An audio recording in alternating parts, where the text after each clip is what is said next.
महसूल मंत्री माननीय बावनकुळे साहेब यांनी महाराष्ट्रामधल्या गावखेड्यामधल्या पानंद रस्त्यासाठी फार महत्त्वपूर्ण आणि अतिशय शेतकऱ्यांच्या हिताची वाड्या वस्त्या जोडणारी अशी महत्त्वपूर्ण ही योजना या महाराष्ट्रामध्ये लागू केली आणि यामध्ये या जिल्ह्यामध्ये नव्हे सगळ्या महाराष्ट्रामध्ये माझ्या माहितीप्रमाणे या ठिकाणी 25 किलोमीटरला आज या ठिकाणी मान्यता देण्यात आली।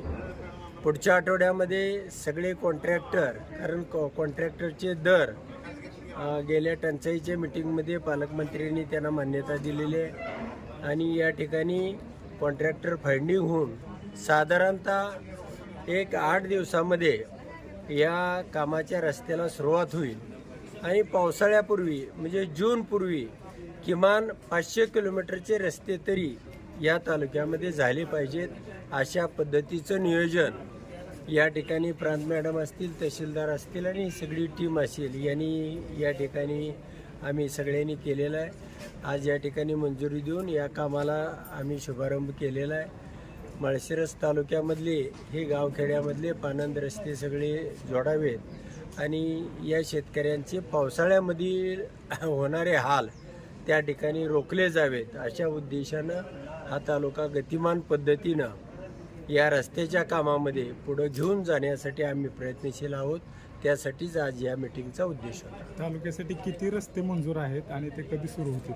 साधारण 1000 किलोमीटरचे रस्ते आम्हाला या वर्षभरामध्ये करायचे आहेत आणि ते येणाऱ्या 3 महिन्यामध्ये पूर्ण करण्याचं नियोजन आम्ही केलेलं आहे। त्या पद्धतीचं प्लॅनिंग आहे, त्या पद्धतीचे मोजणी बाकीचे सगळा स्टाफ या ठिकाणी काम करतोय आणि 3 महिन्यामध्ये किमान 500 किलोमीटरचे तरी रस्ते या ठिकाणी पूर्ण करू अशी अपेक्षा आहे। या रस्त्यासाठी जे काही वाद होते मध्यंतरी मीटिंगमध्ये जे शेतकऱ्यांनी वाद मिटवण्यासाठी प्रयत्न केला ते वाद मिटलेत का आणि ते कसे मिटणार आहेत भविष्यात?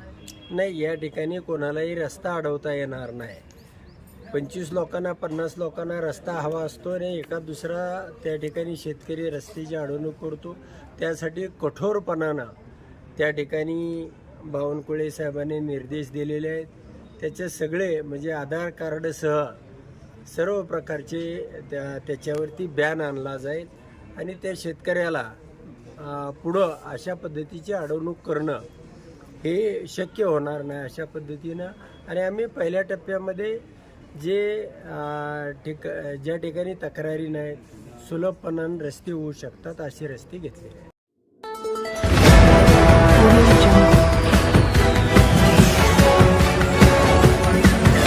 Audio